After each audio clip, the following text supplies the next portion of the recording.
Hello, dear ones. Oh, wow, the lighting's not very good. There we go. Look at that. You just move and boom. Thanks so much for joining in. Oh, wow, the light's still not good. There it is. Hi. So, I am just in this process of freeing myself from all beliefs, all things human, and just relying on source, on God. Hey, Jason.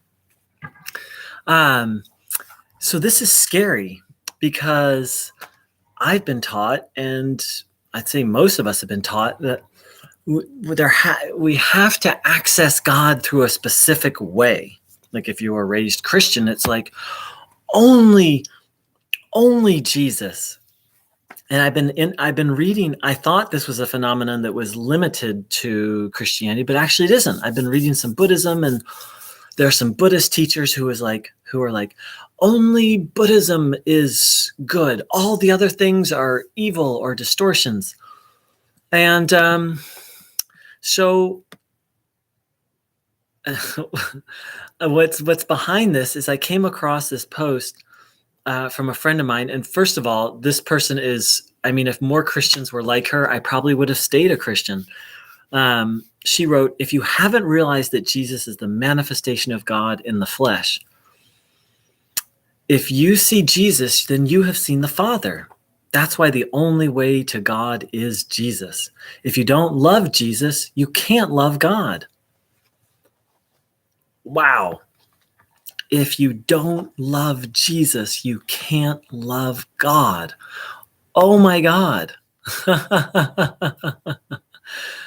I mean, I kind of lost it. I went off on this person because part of why I lost it is this person is so into the experience of God. And I just adore the person that they are. But it's just, I think I finally understand, like people find Holocaust denials, like they find it so offensive. And I never really understood. I'm like, well, who cares? Like, I think the Holocaust happens, but who cares if someone, denies the Holocaust? Like, whatever. It's just an idea. But, wow. But some ideas are so wrong. They make you sick to your stomach, and they should. They should. And so, the irony is I'm making this post on my Christian Universalist channel. And so I think I need to rename it because, well, anyway, so here's the thing. If God is good, and if everyone is going to be saved, the question is, how does that happen? How does that salvation happen? And how can we be in service to that salvation? So the religious answer is, I'm going to proclaim this doctrine or dogma and get as many people to believe it as possible. Okay, well, that's been tried. It's like that was one approach, and that's been tried. It didn't go so well. Kind of what I've come to is that God is the power and the force that unites people, whereas theology, which is really nothing more than a belief system. Let's face it, theology is just a complicated word for belief. And usually what theology is it's belief that's then expressed as the ultimate truth. And oftentimes it's the ultimate truth. And if you don't believe it, you're effed. You can fill in the blank there. But if God is good, and that's really what the idea of universal reconciliation is based on. If God is good, then what's the way to, there's us as individuals connecting to God, but what's the way to then spread that goodness, to share that goodness?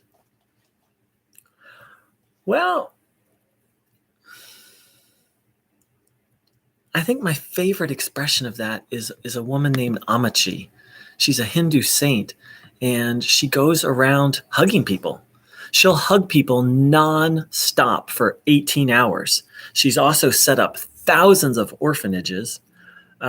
Literally, she has she's created a nonprofit that is literally blessing and helping, I can't say millions, but hundreds of thousands, if not millions, feeding people, educating people, providing homes for people. Like, this person is a nonstop dynamo of love in action. And she's too busy loving people, hugging them, and feeding them to spend much time on theology. And people of all religions go to her and respect her and receive her blessing. And that, to me, is what Jesus was actually all about. Is he was all about blessing people and loving people. And yes, he did some teaching, for sure. There's no question about that. But now that he's not here, what's going on is people have gotten fixated on the ideas. And some of the ideas are very nasty, right? Like, that's why this channel exists, because the idea of eternal damnation became dogma. And I've explored the history of that. I'm not going to go into it here and now. And very closely connected to that is the idea of exclusivity. Like, Jesus is the only way. Like, you have to know Jesus, just like this person. If you don't love Jesus, what did she say? If you don't love Jesus, you can't love God. It's utter nonsense. And of course, it flies in the face of the Jewish tradition that Jesus was a part of. There were many, many great saints, much less individuals, in the Jewish tradition who apparently love God. Like, God worked miracles through them. So I think we're all just healing from religion on the spiritual path.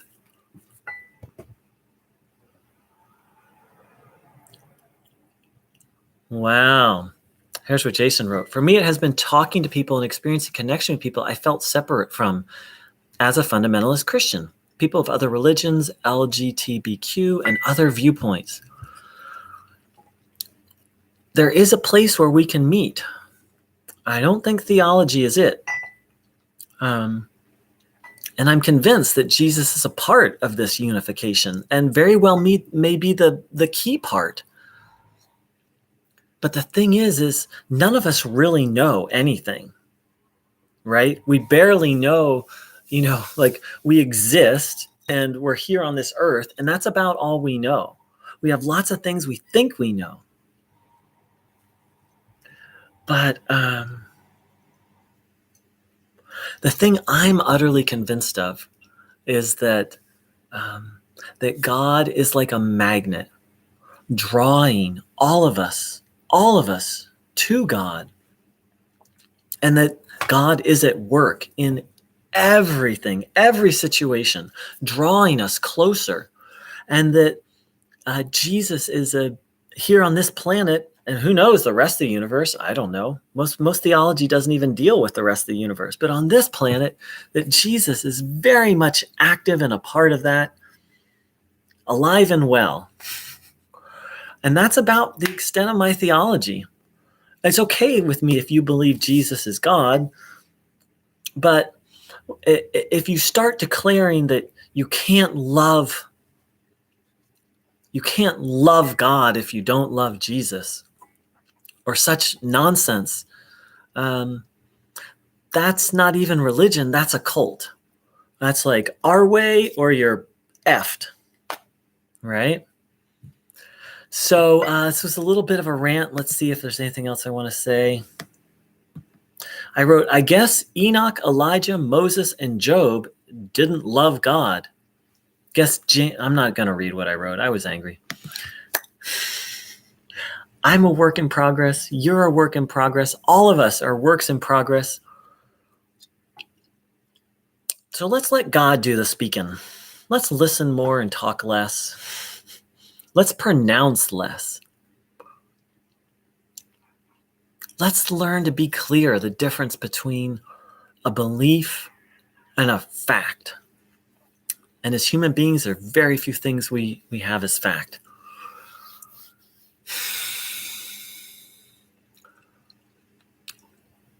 I mean, really, it's statements like that. Jesus is like, in my experience, Jesus is such a helper, and so all he wants to do is help. And it's pronouncements like this that drive people away. And who knows? Maybe this person is right. But let that be a revelation. Let Jesus and God reveal that to us. Not some person on Facebook. Not some person who's, I respect this person a lot, but let's face it. They read this in a book, and they were told this by a bunch of people. And where did those people get it from? They were told it by a bunch of people, and so forth and so on. It's kind of like a rumor that's been passed down. Who knows? Maybe she's right. But going around and declaring it just drives people away from it. That's really what I may have to, I started this channel as Christian Universalism, and I think really what it is for me, it's about universal reconciliation, that all will be saved. I'm convinced that Christ has a key part in that, but who am I? I'm just a guy. I don't know these things. What do I know? I just have my experience that Jesus has shown up in my life, sometimes even uninvited, and helped me. And that this is what I know, is he's shown up in my life and helped me in such deep ways, even sometimes uninvited. And I know I've read and I've met people who Jesus just shows up, sometimes uninvited, and helps.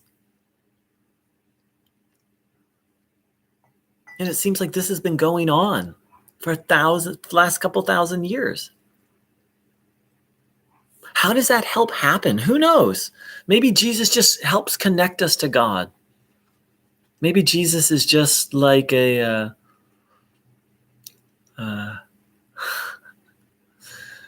Wi-Fi router. I don't know. It's okay if you think you do know, but I would challenge that you actually know. And I would just say you believe. So just be mindful. Just be like, oh, this is what I believe. This is what I'm convinced of or strongly believe. But there can be no unity with such languaging as this. And here's the other thing is, I've experienced miracles and helps. I just experienced my first Buddhist miracle. Through doing a specific Buddhist practice, I had a life-changing breakthrough. Life-changing. And throughout history, Hindus, Buddhists, Taoists, of course, and we have records in the Bible of people of the Jewish faith. It's like God's alive and well, and been helping people of all faiths and no faith. Thanks so much for joining in. My most rambly, ranty video, and I hope it's helpful. Mwah.